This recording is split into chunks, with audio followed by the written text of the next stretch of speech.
Hey guys, in this video I'm going to compare the Moyu YS3M and the Moyu WeiLong WR V9. Just for reference, I have both the ball core uncoated and the ball core coated version of the YS3M, and I have the ball core version of the WeiLong V9. So obviously both of these cubes have extremely good performance. I do think that the WeiLong V9 has slightly better performance, but for this video I want to talk mostly about the turning feel. So I made this diagram because I think it's the easiest way to explain it. I'm gonna call it the Moyu GAN turning feel spectrum. On the left hand side there's the Moyu feel, and on the right hand side there's the GAN feel. So all the way on the left side there's cubes like the RS3M 2020, the Super RS3M, the YS3M, and those cubes have a very Moyu-like feel. If you've ever used any of the RS3 cubes, you kind of know what that feel is. They're very stable and consistent, and they have a certain friction in between the layers that's kind of Moyu staple. And on the right hand side, there's the GAN feel.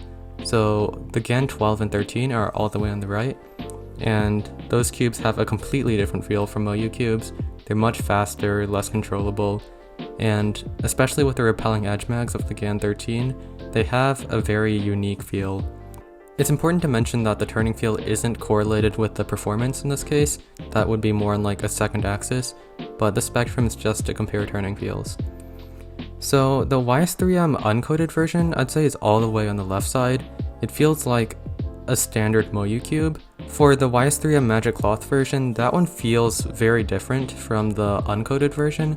It has more of a GAN type of feel, but it's not too much. It's still more on the left hand side. And then with the WeiLong V9, this one's a lot farther to the right. It feels much closer to a GAN 12 than it does to a Moyu cube, which I think is really interesting.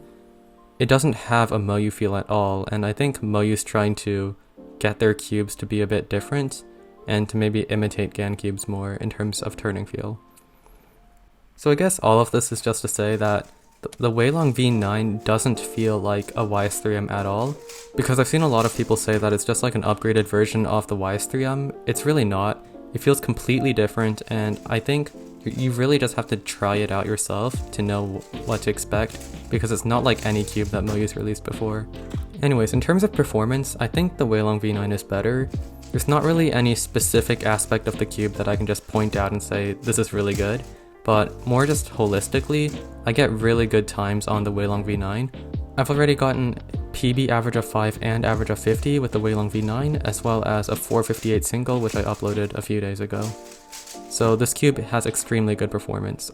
That's it for this video really. Just in conclusion, the WeiLong V9 is very different from the YS3M, so don't expect it to be the same. Thanks for watching and goodbye.